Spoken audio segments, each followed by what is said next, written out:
সরকারের তরফ থেকে কিন্তু জানানো হচ্ছে যে ভারতীয় সেনা জানাচ্ছে পাকিস্তানে প্রত্যেকটি হামলার চেষ্টা কিন্তু ব্যর্থ হয়েছে।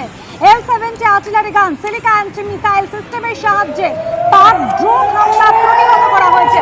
একই সঙ্গে করাচি পিওকেতে বড় অপারেশন চালাচ্ছে ভারত।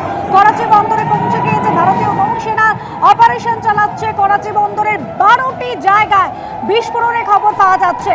ভারতের যুদ্ধ জাহাজ INS বিক্রান্ত করাচির কাছে পৌঁছে গিয়েছে এবং একই সঙ্গে পুঞ্চে চলছে তুমুল গোলাগুলির লড়াই।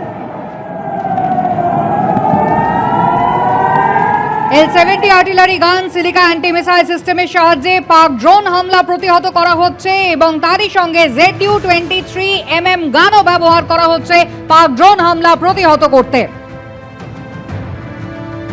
সন্দীপ সরকার আমাদের সঙ্গে রয়েছেন সরাসরি। আমি আবারও সন্দীপের কাছে যাব। সন্দীপ, একের পর এক গতকাল রাত থেকে আমরা যেমনটা দেখছি যে সন্ধে হওয়ার পর থেকে জম্মু, শ্রীনগর বিভিন্ন জায়গায় একটা বিস্তীর্ণ অংশ একেবারে সাইরেন বাজতে শুরু করলো, ব্ল্যাকআউট করে দেওয়া হলো। আকাশে একেবারে একের পর এক পাক ড্রোন দেখা যাচ্ছে, কিন্তু কোনোটাই মাটিতে এসে পৌঁছানোর কোনো সম্ভাবনাই নেই। ভারতীয় সেনাবাহিনী তারা একেবারে সম্মুখ সমরে নেমে সবকটাকে আকাশেই নিউট্রালাইজ করেছে।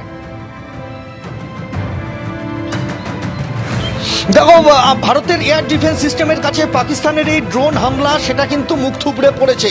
একবার নয়, একাধিকবার ড্রোন হামলা চালানো হয়েছে, একাধিক শহরে ড্রোন হামলা চালানো হয়েছে। জয়সলমীর থেকে শুরু করে বার্মের, আমরা তারপরে দেখেছি জম্মুতে, শ্রীনগরে, উড়ি সেক্টরে, বিভিন্ন জায়গায় কিন্তু ড্রোন হামলা হয়েছে। অমৃতসরের আকাশ একেবারে লাল হয়ে গিয়েছিল ড্রোনে।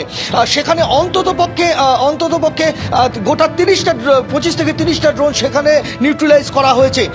অন্যদিকে জয়সলমীরের আকাশে ড্রোন দেখা গিয়েছিল, সেই ড্রোনকে মেরে নামিয়ে দেওয়া হয়েছে ভারতের এয়ার ডিফেন্স সিস্টেমকে কাজে লাগিয়ে। এবং শুধুমাত্র জম্মু শহরে সেখানে গুরুত্বপূর্ণ সরকারি ইনস্টলেশন যেগুলি রয়েছে, Jammu airport, Jammu railway station, Jammu university, এবার সাধারণ যে জনবসতিপূর্ণ এলাকা তাকেও টার্গেট করে ড্রোন চার্জ করা হয়েছে। সেই ড্রোনের প্রত্যেকটিকে কিন্তু ইন্ডিয়ার এয়ার ডিফেন্স সিস্টেম ভেঙে গুড়িয়ে দিয়েছে এবং সেখানেই তারা থেমে থাকেননি। তারপরে আবারও দ্বিতীয় রাউন্ড, তৃতীয় রাউন্ডে ড্রোন মাঝেই ছুটে এসেছে পাকিস্তানের দিক থেকে। ফলে একটা জিনিস বলতে হবে যে ড্রোন হামলা চালানো হয়েছে, সেই ড্রোন হামলা কিন্তু ভারতকে প্ররোচিত করলো যে তারা ঘরে ঢুকে আক্রমণ করতে। যে ড্রোন হামলা হয়েছে আচমকা, সেই ড্রোন হামলার পরে কিন্তু ভারত সিদ্ধান্ত নেয় যে পাল্টা প্রতি আক্রমণে যাওয়া হবে এবং সেই প্রতি আক্রমণ এমন ভয়ঙ্কর প্রতি আক্রমণ হয়েছে যে তাতে রীতিমতো দিশেহারা পাকিস্তান এবং তছনছ হয়ে গিয়েছে পাকিস্তানের একটা বিস্তীর্ণ এলাকা, যার মধ্যে রয়েছে করাচি রয়েছে, যার মধ্যে লাহোর রয়েছে, যার মধ্যে ইসলামাবাদ রয়েছে। একাধিক গুরুত্বপূর্ণ ইনস্টলেশন তছনছ করে দেওয়া হয়েছে। কি পরিমাণ ক্ষয়ক্ষতি সেটা হয়তো বেলা বাড়লে স্পষ্ট হবে এবং আমরাও তাকিয়ে রয়েছি আজকে সকাল 9টার দিকে, 9টার সময় আমাদের ডিফেন্স মিনিস্টার তিনি 3 সার্ভিসের যে শীর্ষ কর্তাদের নিয়ে বসবেন। ফলে সেই জায়গায় দাঁড়িয়ে এই মুহূর্তে ঠিক কি পরিমাণ তাণ্ডব আমরা আমাদের বায়ুসেনা এবং আমাদের নৌসেনা করাচি সহ পাকিস্তানের বিভিন্ন জায়গায় চালাতে পেরেছে, তার বিস্তারিত খতিয়ান আর কিছুক্ষণের মধ্যেই সামনে চলে আসবে প্রমাণ সহ। এবং আমাদের যে সমস্ত অঞ্চলে হামলা চালানো হয়েছিল সেই প্রত্যেকটি হামলাকে প্রতিহত করা গেছে। এমনকি এই ড্রোন হামলার ছদ্মবেশে, ড্রোন হামলা চালানোর আড়ালে অনুপ্রবেশের চেষ্টা করা হয়েছিল কালকে সাম্বা সেক্টরে জম্মুতে।